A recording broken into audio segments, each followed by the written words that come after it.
आप तो ऑफिस जा रहे थे ना?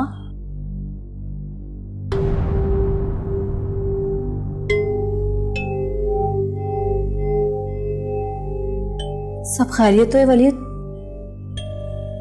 तुम आ जाओ। तुम्हारी कसर बाकी रह गई थी, बल्कि कसर बाकी रह क्या गई थी।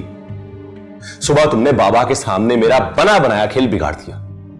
अच्छा, तो ये बात है। ज़ारा ने आपको फिर से लाजवाब कर दिया?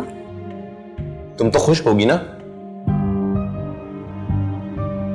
ये सब कुछ तुम्हारी मेहरबानी है। खैर, मेहरबानी मेरे अकेले की तो नहीं है, इन परेशानियों के मेहरबान कोई और भी है।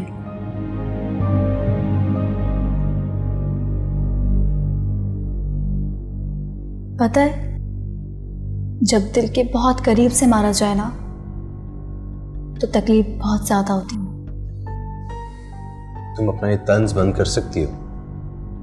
तंज नहीं करी मैंने आपसे पहले भी कहा था कि ज़ारा की ये प्रॉपर्टी वाली ख्वाहिश उसका भी मुनासिब वक्त नहीं है, लेकिन आपने मेरी एक नहीं सुनी, तो उसका यही नतीजा निकलना था ना।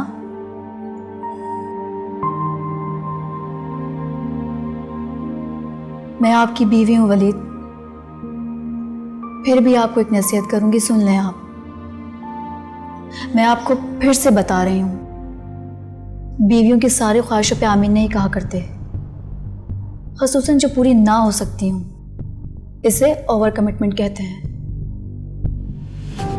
ऐसी कमिटमेंट्स जो पूरी ना होने पे ना औरत मर्द पे भरोसा करना छोड़ देती है, और भरोसा टूटने पे वो ऐसे ही दिल तोड़ा करती है।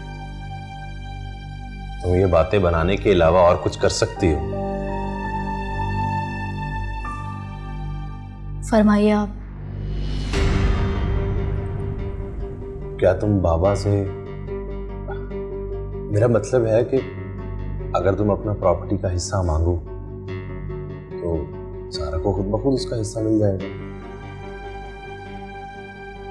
तो क्या आप मामू से मेरा हिस्सा नहीं मांग सकते? नहीं,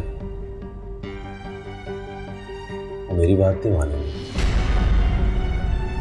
उन्हें मुझसे ज्यादा तुम पर यकीन है। ठीक है, आप आराम से ऑफिस जाएं, मैं मोमानी जान को साथ मिला के कोशिश करती हूँ। थैंक्स।